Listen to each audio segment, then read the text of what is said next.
Hello everyone, आप देख रहे हैं साइबर कैफे, अपना साइबर कैफे का official YouTube channel.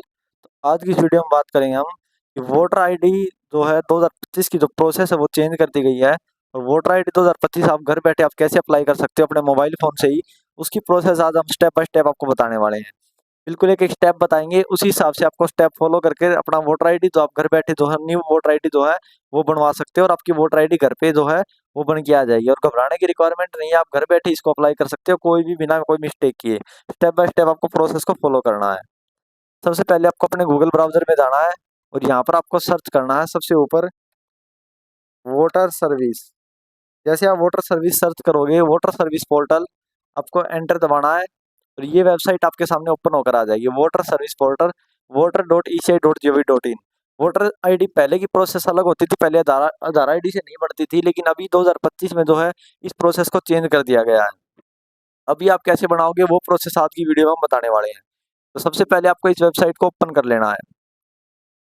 First time आप जब इस वेबसाइट को ओपन करोगे तो कुछ इस प्रकार का इंटरफेस आपके सामने खुलकर आ जाएगा। इसके बाद आपको यहाँ पर देखो, यहाँ पर लॉगिन सेक्शन मिलेगा। लॉगिन हम जब करते हैं जब हमारा रजिस्ट्रेशन हो जाता है। तो वोटर की आईडी की जो साइट होती है, वोटर पोर्टल जो होता है, उस पर आपको जब फर्स्ट टाइम आते हो तो आपको रजिस्ट्रेशन करना पड़ता है। लेकिन अगर आप एक सीएससी साइट कैफे चलाते हो, अगर आप आपके पास सीएससी है या फिर वैसे आप कोई भी एक ऐसा सीएससी वर्क करते हो कि आपको मल्टीपल कस्टमर की जो है वोटर आईडी अप्लाई करनी होती है, तो उसके लिए आपको क्या करना होता है, आपको बार-बार रजिस्ट्रेशन नहीं करना होता। रजिस्ट्रेशन वन टाइम होता है। आप एक बार रजिस्ट्रेशन कर लीजिए इस पोर्टल के ऊपर, फिर आपके आईडी पासवर्ड मिल जाएगा। उस आईडी पासवर्ड से आप कितनी भी वोटर आईडी अप्लाई कर सकते हो। तो ऐसा नहीं करना आपको कि किसी भी कस्टमर का, अगर आपके पास वोटर आईडी आती है, आप हर कस्टमर का नया रजिस्ट्रेशन करोगे। आपको वन टाइम रजिस्ट्रेशन अपने मोबाइल नंबर से और अपनी ईमेल आईडी से कर लेना है। उसके बाद फिर आप किसी भी कस्टमर का वोटर आईडी अप्लाई कर सकते हो। ऐसा नहीं है कि वो मोबाइल नंबर और ईमेल आईडी उस कस्टमर के पास चला जाएगा, ऐसा नहीं होगा। आप रजिस्ट्रेशन करिए अपने मोबाइल नंबर और ईमेल आईडी से। उसके बाद फिर आप कितने भी कस्टमर का वोटर आईडी अप्लाई कर सकते हो। तो प्रोसेस क्या रहेगी वो मैं आपको बताता हूँ। सबसे पहले यहाँ पर लॉगिन सेक्शन है, लेकिन हमें लॉगिन नहीं करना, हमें करना सबसे पहले रजिस्ट्रेशन, इंडियन रजिस्टर इलेक्ट्रॉन। यहाँ पर आपको मोबाइल नंबर, देखो यहाँ पर दो ऑप्शन मिलेंगे, ऊपर लॉगिन और साइन अप। तो सबसे पहले आपको साइन अप करना है। देखो ये आपके पास साइन अप पेज ओपन होकर आ जाएगा। यहाँ पर आपको इंडियन रजिस्टर इलेक्टोरल पर क्लिक करना है, इंडियन ओवरसीज पर क्लिक नहीं करना है। इंडियन ओवरसीज का मतलब होता है कि आप इंडिया में के हो, लेकिन आप अगर आप विदेश में रहते हो और आपको उसके लिए वोटर आईडी चाहिए, ये भी एक वोटर आईडी बनती है। ये इंटरनेशनल वोटर आईडी होती है। ये होती है इंडिया के बाहर। अगर आप ओवरसीज में रहते हो कहीं पर तो उसको बोलते हैं हम ओवरसीज, यानी कि समुद्र के पार अगर आप रहते हो, यानी कि आप इंडिया में नहीं रहते, आप दुबई में रहते हो या फिर अदर किसी कंट्री में रहते हो, लेकिन हो आप इंडिया के रहने वाले, तो तब उस कंडीशन में हम इंडियन ओवरसीज इलेक्टोरल बनाते हैं। लेकिन अभी हमें बनाना है इंडियन रेजिडेंट इलेक्टर। रेजिडेंट का मतलब होता है कि आप इंडिया के सदस्य हो और इंडिया में ही रहते हो, तो इसी को आपको यूज करना है। यहाँ पर आपको मोबाइल नंबर डालना है, जिस भी मोबाइल नंबर से आप रजिस्ट्रेशन करना चाहते हो इसमें आपको अपना ही खुद का मोबाइल नंबर डालना है, कस्टमर का नहीं डालना। ईमेल आईडी के आगे आपको यहाँ पर ऑप्शनल लिखा मिल रहा है।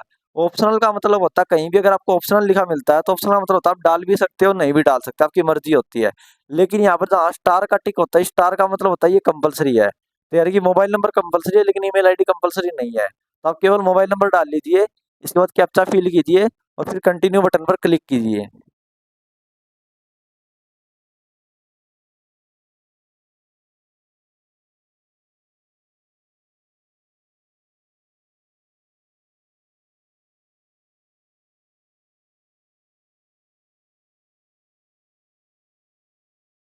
ऑलरेडी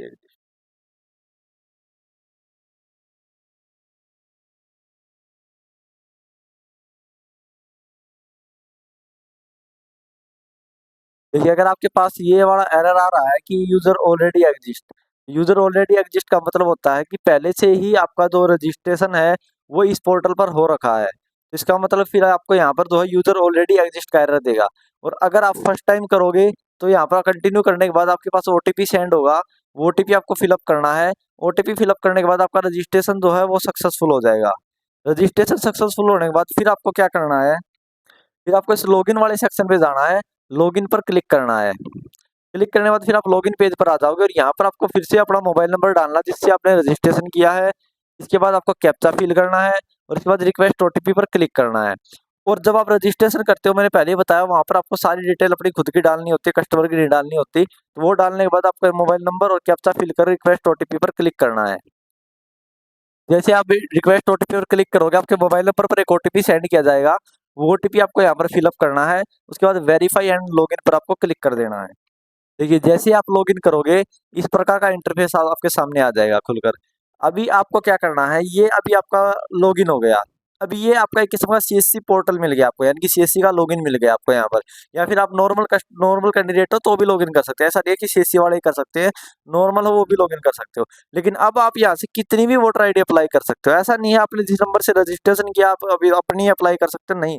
आप अभी इस पोर्टल से कितनी भी वोटर आईडी जो हो वो अप्लाई कर सकते हो। तो उसके लिए आपको क्या करना है, अभी यहाँ पर दोनों में कंफ्यूज होते हैं। देखो यहाँ पर भी न्यू वोटर रजिस्ट्रेशन लिखा हुआ है, यहाँ पर भी न्यू वोटर रजिस्ट्रेशन लिखा हुआ है। फिल फॉर्म 6 और यहाँ पर भी फॉर्म जो है 6 है। लेकिन कंफ्यूजन नहीं होना है इसकी, आप ये वाली अप्लाई मत कर देना गलती से। क्यों? क्योंकि ये वाली जो है ना, यहाँ पर लिखा हुआ है citizen of any other country, यानी कि मैंने पहले बताई है ओवरसीज के लिए होती है। न्यू वोटर आईडी जो है ये यहाँ पर लिखा भी हुआ है, has not acquired citizenship of any other country. ये अदर कंट्री के लिए होता है फॉर्म 6 से। अगर आप इंडिया से बाहर रह रहे हो, अगर आपको इंडिया की वोटर आईडी बनानी है तो आपको ये वाला फॉर्म फिल करना है, फॉर्म 6, ना कि 6 ये फिल करना है। तो फॉर्म 6 आपको फिल करना है, ये वाले यहाँ पर फॉर्म 6 पर आपको क्लिक कर देना इस वाले पोर्शन में। यहाँ पर आप जैसे टिक करोगे, ये आपकी जो प्रोसेस आ जाएगी। यहाँ पर आपके स्टेप लिखे हुए हैं जो आपको फॉलो करने हैं। कितने स्टेप में आपका तो ये प्रोसेस जो कंप्लीट होने वाली है, और यहाँ से आपके स्टेप स्टार्ट होते हैं। तो सबसे पहले आपका स्टार्ट होता है असेंबली, आपको सिलेक्ट करनी है। तो सबसे पहले आप यहाँ पर जो है स्टेट को सिलेक्ट करोगे अपनी। इसके बाद अपनी जो भी डिस्ट्रिक्ट है उसको सिलेक्ट करोगे। यहाँ पर आपको अपनी डिस्ट्रिक्ट जो है वो सिलेक्ट कर लेनी है। इसके बाद यहाँ पर आपको जो है सिलेक्ट असेंबली, या तो असेंबली सिलेक्ट करो या पार्लियामेंट, इन दोनों में से आप कोई भी एक सिलेक्ट कर सकते हो। असेंबली सिलेक्ट कर लीजिएगा। अभी यहाँ पर देखो असेंबली में कंफ्यूज हो जाते हैं क्योंकि लोगों को पता ही नहीं होता है असेंबली कौन सी है। तो असेंबली में आपको अपनी तहसील सिलेक्ट करनी है। जो भी आपकी तहसील लगती है वो तहसील आपको यहाँ पर जो है वो सिलेक्ट करनी होती है। यहाँ पर मैं तहसील जो है वो सिलेक्ट कर लेता हूँ।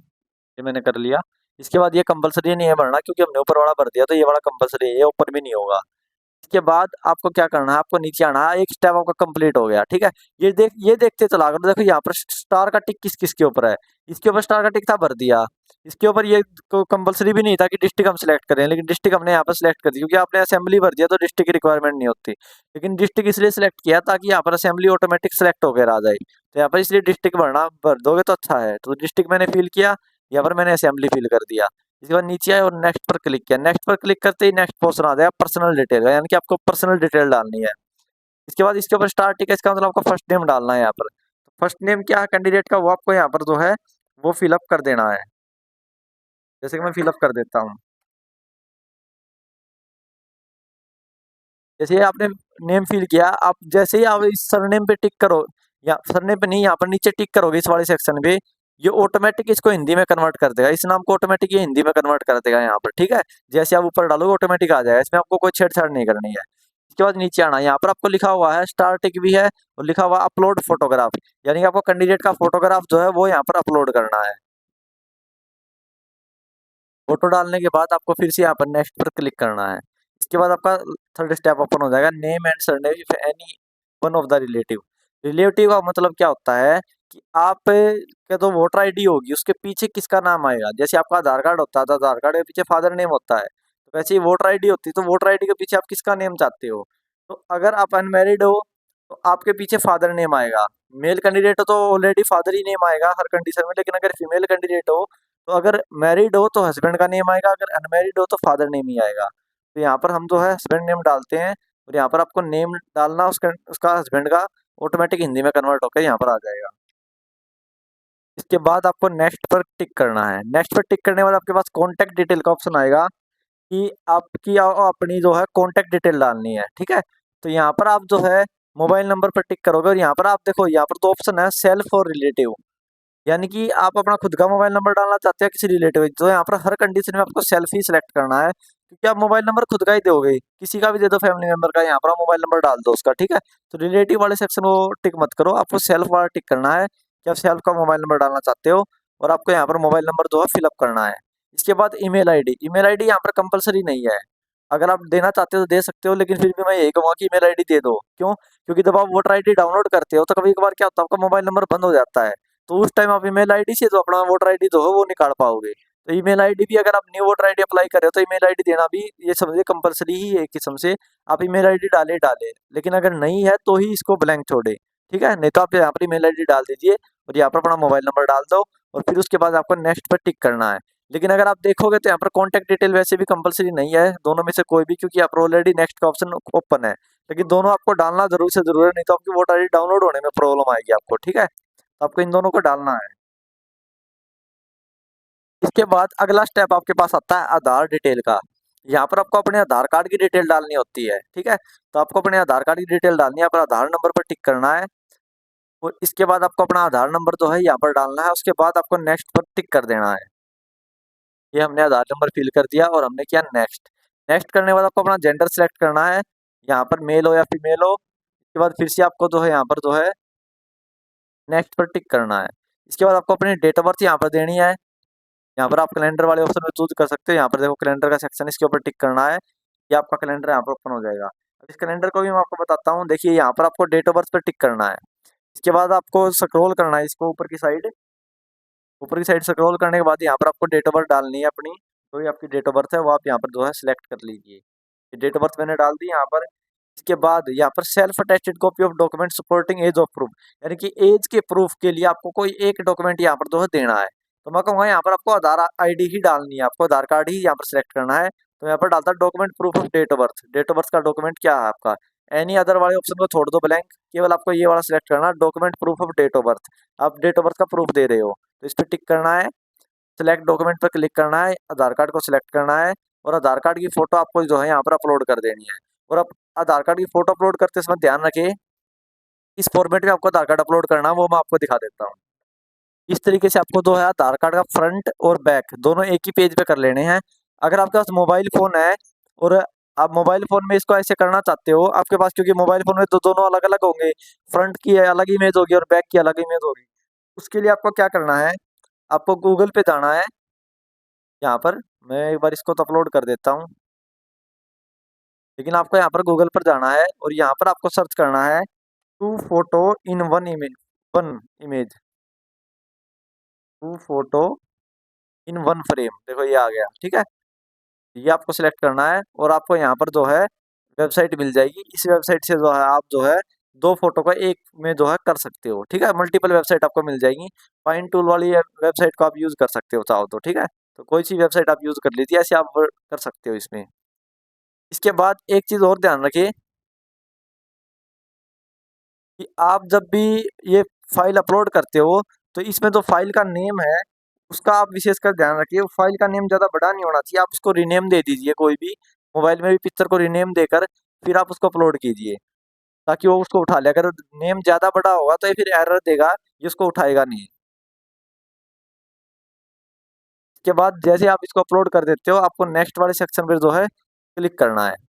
इसके बाद आपको डालना present address detail. Present address की डिटेल आपको यहाँ पर जो है वो फिलअप करनी है। आपका हाउस नंबर, आपका स्ट्रीट यानी कि जो आपका मोहल्ला है जहाँ पर आप रहते हो, इसके बाद आपका गांव का नाम, इसके बाद आपका पोस्ट ऑफिस, पिन कोड, तहसील। अब देखो तहसील का पता आपको, पिन कोड पता, पोस्ट ऑफिस पता है, विलेज पता है, इन दोनों में कंफ्यूज हो जाते हो इनमें क्या डालें। तो देखिए स्ट्रीट, एरिया, लोकेलिटी, मोहल्ला, रोड, इसमें आप कोई भी नेम डाल सकते हो। यानी कि आपका जैसे कोई भी पाना है तो पाना का नाम डाल दो। आपका कोई एरिया है उसका कोई नाम है, यानी कि आपकी कोई कॉलोनी है उसको आप किसी नाम से बुलाते हो, उसका नाम डाल दीजिए। और यहाँ पर हाउस नंबर, बिल्डिंग और अपार्टमेंट नंबर, इसमें आप अपना नियरेस्ट कुछ भी डाल सकते हो। आपके नज़दीक कोई मंदिर लगता है तो उस मंदिर का नाम डाल दो। आपका नियरेस्ट पोस्ट ऑफिस लगता है तो वो डाल दीजिए, नियर पोस्ट ऑफिस, नियर बाबा बाबा चुटनाथ मंदिर या फिर बालाजी मंदिर।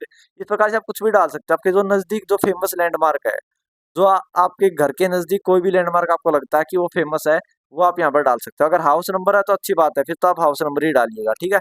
और इसमें आप या नहीं तो एक काम कीजिए, अगर हाउस नंबर नहीं है तो आप इसके अंदर जीरो डाल के छोड़ सकते हो।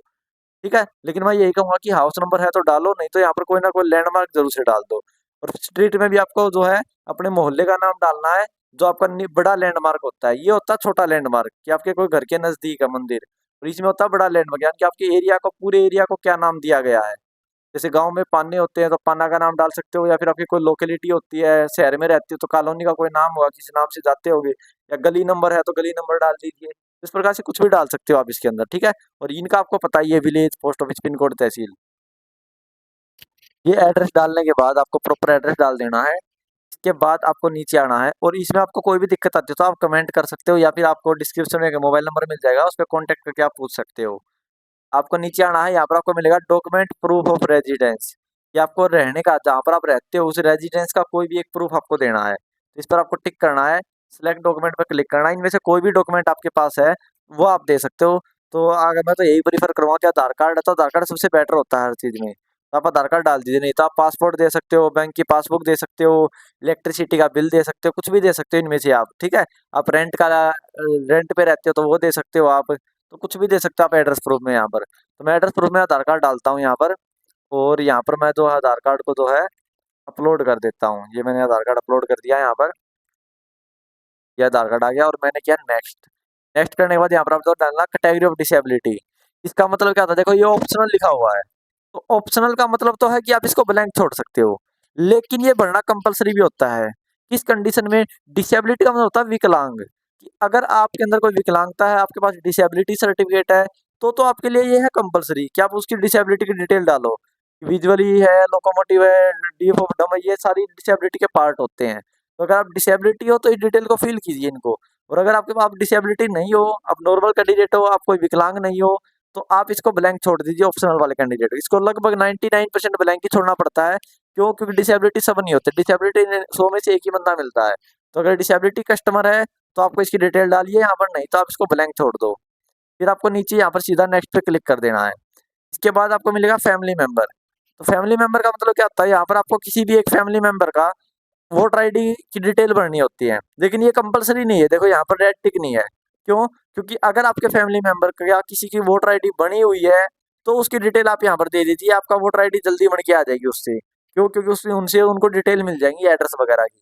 लेकिन अगर आपके फैमिली मेंबर में किसी की वोटर आईडी बनी ही नहीं है तो आप इसको ब्लैंक छोड़ दीजिए। और अगर आपके पास या तो डिटेल नहीं है लेकिन बनी हुई है तो भी आप इसको ब्लैंक छोड़ दीजिए, कंपलसरी नहीं है। अगर है तो भर दो, नहीं है तो इसको ब्लैंक छोड़ के नेक्स्ट कर दो सीधा, ठीक है। इसके बाद आपको नीचे आना है, और यहाँ पर आपको डिक्लेरेशन देना है। डिक्लेरेशन होता है लास्ट में, कि हमें, डिक्लेरेशन का मतलब क्या होता है, हम डिक्लेयर कर रहे हैं कि हमारे द्वारा जो डिटेल फिल गई है वो सारी सही है, ठीक है। तो वो होता है हमारा डिक्लेरेशन। ये हर फॉर्म के लास्ट में मिलता है आपको। डिक्लेरेशन में आपको क्या करना है, यहाँ पर आपको विलेज का नेम डालना है। आप यहाँ पर विलेज नेम डाल सकते हो, ठीक है। विलेज का नेम डाल दो यहाँ पर। नहीं, इसके बाद आपको यहाँ पर स्टेट डालनी है। आप किस स्टेट से हो वो आपको यहाँ पर जो है सिलेक्ट करना है। इसके बाद आपको यहाँ पर अपनी डिस्ट्रिक्ट जो है वो सिलेक्ट करनी है, ठीक है। इसके बाद देखो यहाँ पर I am ordinary resident of the address mentioned the section 8 and since, यानी कि आप इस रेजिडेंस पे रह रहे हो, कब से रह रहे हो, उसकी डेट और ईयर आपको यहाँ पर डालना है। आप अपने डेट ऑफ बर्थ के हिसाब से डाल सकते हो। आपकी डेट ऑफ बर्थ क्या है उसके हिसाब से आप यहाँ पर जो है सिलेक्ट कर सकते हो। यहाँ पर आपको ऐसे करके बैक जाना है, आपकी जो डीओबी है उसके हिसाब से, और आप यहाँ पर जो है मंथ और जो ईयर है वो आप यहाँ पर जो है फिलअप कर दोगे। ये सब करने के बाद आपको नीचे आना है। नीचे आके यहाँ पर आपको प्लेस मिलेगा, स्टार टिक है, इसका अंदर भरना पड़ेगा। तो प्लेस में आप अपनी डिस्ट्रिक्ट का नाम डाल दीजिए, या फिर अपने गांव का नाम डाल दीजिए।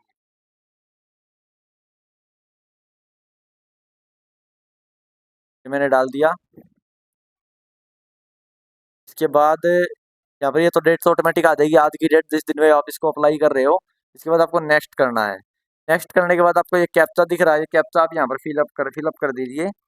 स्मॉल लेटर में है तो स्मॉल में फिलअप कर दीजिए, कैपिटल में तो कैपिटल में फिलअप कर दीजिए। और इसके बाद आपको करना सेंड ओटीपी। सेंड ओटीपी पे कैप्चा एक्सपायर्ड एक बार लिखा आएगा स्टार्टिंग में, जब आप फर्स्ट टाइम अगर ओटीपी भेज रहे हो, कि काफ़ी टाइम हो जाता है ना हम जब अप्लाई करते हैं, तो इसको आपको रीफिल अप कर लेना है। फिर आपको करना सेंड ओटीपी।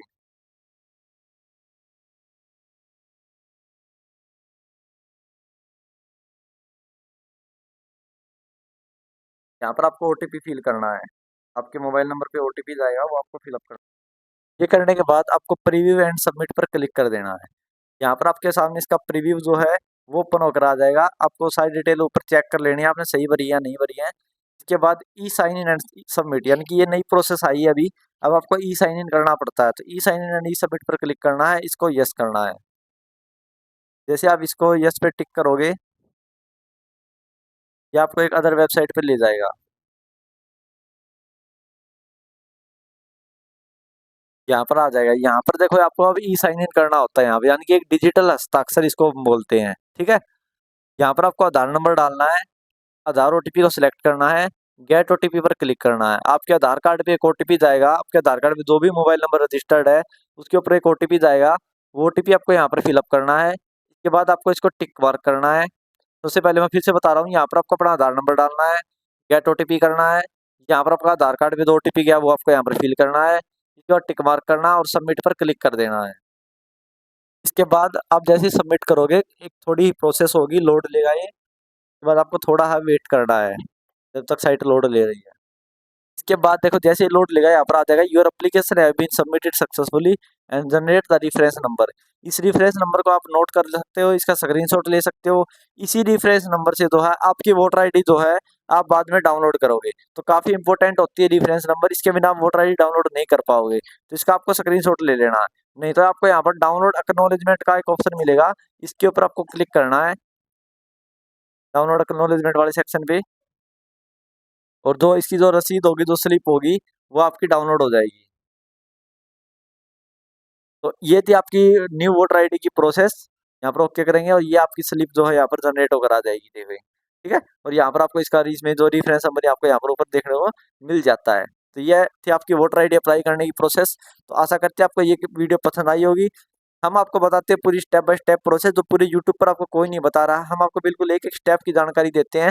तो हमारे चैनल को सब्सक्राइब कर लीजिए और साथ में कमेंट करके ये बताइए कि आपको वीडियो कैसी लगी। कोई भी डाउट रहता है तो आप कमेंट सेक्शन में पूछ सकते हो।